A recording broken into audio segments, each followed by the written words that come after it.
I started going to church when I was 16, and I met a whole group of people, and Rod was one of them. He'd been going to church forever. Forever. Yeah. Since Adam was a boy. Yeah. So we actually became friends through that, and we did lots of stuff. I found a journal not long ago and actually said, oh, it's so cool, I've met this guy Rod, and he's just so easy to talk to, and we're really good friends, and yeah, so that's how we met friendship-wise. And what would you say, in today's terms, I'm a cougar. I'm 5 months older than him. So how did you feel about being dated by a cougar? I felt great. It meant a lot to me at the time, that 5 months. Can you remember asking her out for the first time? Or that didn't happen, it just kind of all evolved? Oh, look, I'll give you a small picture. We were at a camp, and we were leaders. We were leaders at a camp, and it was actually the night they had at the end of the camp. They always used to give an appeal if anyone wanted to give their life to the Lord. And on that night, Liz actually gave her life to Jesus. So I never dated a non-Christian girl. And a few hours after that, we just found ourselves sitting together on a log, and one thing led to another. Way to go. And that was that first kiss that she spoke about last week. That's the only one that she remembers. That's so cute. It was so memorable. So was the journey from there just, happy ever after, or were there some little tricks along the way? My background was probably really different. Well, it was, not probably, it definitely was really different to Rod's. I had been pretty much a girl of the world and had spent a number of years partying, which included a lot of different guys. And yeah, it was pretty messed up. So my picture of a relationship was that, you had to keep a guy, you needed to have sex. But we didn't actually, we were trying to work out last night, we did struggle in the area. Rod was fairly innocent, but I was fairly available. It doesn't take much to distract an innocent young man. No, I've heard it say king. So we did try really hard not to, and we struggled for many years. We didn't have sex, but we did muck around with a lot of other areas. We did. Yeah, we did. And so we went out for 5.5 years, and we probably had our ups and downs, coming from two very different backgrounds. My expectation, his expectation were very different. And so we sort of roller coasted through the relationship, but we also, I guess we had this grounding of this great friendship that we started with. We did ask for help, spoke to a number of people and sort of said, how do you cope? And most people were just said, nothing. One woman gave me a book in a brown paper bag. And after that I thought, well, it's no use asking her, she's so embarrassed to give me something in a brown paper bag. Yeah. And wasn't that helpful, was it? So it was really, really hard dating for such a long period of time, and purity was really, really hard, doing it God's way because of the natural chemistry and the natural attraction. Yeah, we had some advice from another pastor friend. We used to go and help with a church plant, and we did the music, which was hilarious, but I was a keyboard player back then. And anyhow, he just said to us, listen, you guys, stop mucking around, just get married, because you're just torturing yourselves. And it was true, it was just really, really hard. Yeah. So did you take his advice? Yeah, we were already engaged at that stage, and we actually moved our wedding a year forward from when, because we were going to be engaged for 2 years. Yeah. So there was a lot of financial pressure, I think. There was an expectation that we should have everything financially organised. But God's got such a sense of humour. We actually fell pregnant before we were married. It was the first time we'd actually had sex. And strike one. So we felt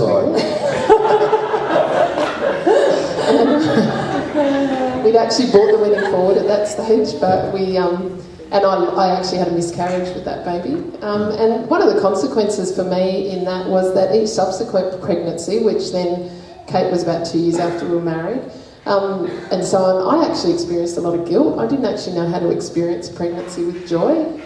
It left a deep uncertainty in there, and it wasn't until I was pregnant with Esther that I started to grapple with this, why am I so torn up when I'm pregnant. It's a thing that's supposed to happen when you're married, and for me it left an underlying ache in there, and I dealt with that at that point, but that was our last child. And I guess for me also, because I was a very young Christian, I became a Christian on that day, and looking back, I actually think that reality was the lifestyle I was leading. I probably would have been dead if I hadn't had somebody like Rod there. And there may have been other people, but the church we went to was quite interesting. But for me, my identity became all caught up in Rod, and he's got a great identity, he's got a great character and great person, but that's not who I am. I'm not just part of Rod, I'm me, and I got my identity all screwed up because my sexuality was all messed up, and that's how I thought I had to behave in a relationship. My identity was all screwed up, and that's something that, I'm 42 now, so 25 years we've been going out, I'm still trying to sort out who am I and how do I work, and who am I in relation to God, and that, how do I stand on my own 2 feet? Not that we're not one, but it's just that who am I and how do I function in this story? So that for me has been a consequence of the whole walking out of pattern in what God had planned for my identity. What about for you, Rod? Have there been any ramifications for you? I guess when we first got married, you go in with an expectation that it's all, there's going to be plenty of sex and it's going to be great. And I remember we were, within a month, we were sort of back at the pastor's door going, this is all just not working out. So it was sort of just a great deal of frustration because we hadn't done it God's way. And so there was a consequence to that. So there was relearning.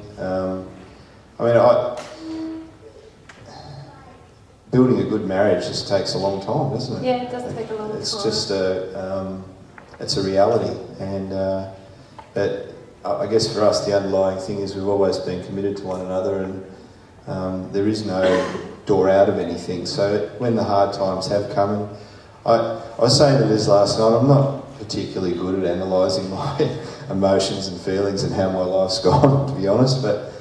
He's in denial. I'm not, you know what I mean? I'm the sort of guy who just gets on with life. Yeah.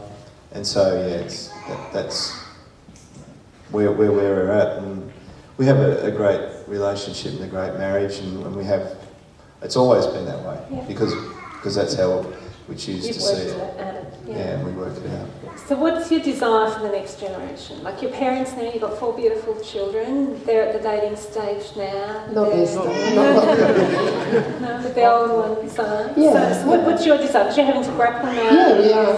Well, looking at our parents now, we both had great upbringings. We both had fairly functional homes, but there were decisions that our parents made that we look back and we just go, this is stupid. We did only live probably 10 minutes away, but we would have sleepovers and sleep in each other's bedrooms. Now, to me, we had Christian parents. That was just dumb. Paris said to me the other night, can you let Sage sleep over at your place so that Esther and I can sleep in his room? I'm like, Sage isn't sleeping over. And she's like, why not? I'm like, well, he's just not. Those things, we've just made decisions there that we're just not going to be naive, which I think is what our parents were. They were naive in those situations. And for our kids, we just want them to experience God's love in all its glory, and not that, we don't know that we've been forgiven. We know that we've walked into that forgiveness, but there's still the consequences of that. I have broken a relationship with God, and I have done things. So, you could probably ask Sage and Kate. We were probably pretty stressed at the beginning, and he's laughing at me now. But, we've just made it really clear that we want them to experience everything that God has dreamed for them and imagined for them. So we speak that out. I ask lots of questions, so Kate and I will have lots and lots of discussions and questions, and I ask her embarrassing questions, but I don't care. She probably does, but that's okay. So we talk, and it opens things up. And Lockie talks all the time. He came to me a couple of months ago and he said, Mum, when my wife has her baby, I'm going to let her parents come and see the baby first because I think that she would really appreciate that. So they're already having these thoughts, and we're having discussions about what family is like for them and how that works. And we've, from that time of getting a book in a brown paper bag, for me and for Rod, we've always said that there isn't any question that's too hard. If they come with any question, it will always be answered. I can remember Sarah once asking Rod how babies were made, and he went into this really, really big, engineering explanation. And she looked at him at the end and she just laughed. She said, "I don't think so," and walked away. Jono had the same response when I told him the first time. He laughed and said, "Get away."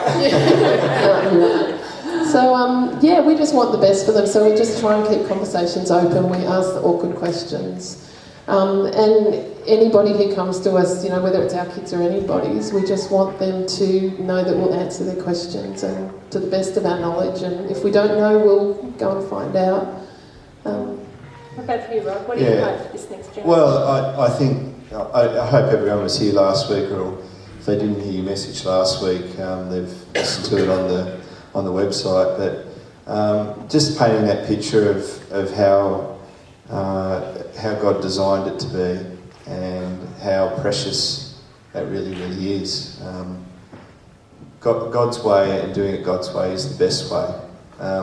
We stuffed it, we missed out. We've missed out, and we'll never get that back. But for the next generation, you guys just have a great opportunity ahead of you, and it's just an opportunity to be awesome and to really walk into the way that God intended it to be. Because we all get to a point here now, and we'll all say, yes, we're Christians, and we know that God wants the best for us, and we want to walk into God's best, but we also know that Satan's there trying to drag us back. Yeah. So, and at the end of the day, we all have to Nike it. We have to just do it. Yeah. That's it. One thing Tim brought up on prayer on Friday, he talked about salvation. And I think for most of us in the room, when he talked about salvation, our automatic response was that we have Jesus in our heart. But it's so much broader than that. It's so much broader, and his sexuality is something that needs salvation. And for me, it was just another moment where it just said, this is another area of salvation that we can get right. And what you've been preaching on is just amazing, because it is just putting God's perspective out there. And he's got great desires. And we have a great marriage, but it's taken a lot of years of frustration and working through that. And I know that if we had done it God's way, we would have, some things would have been easier.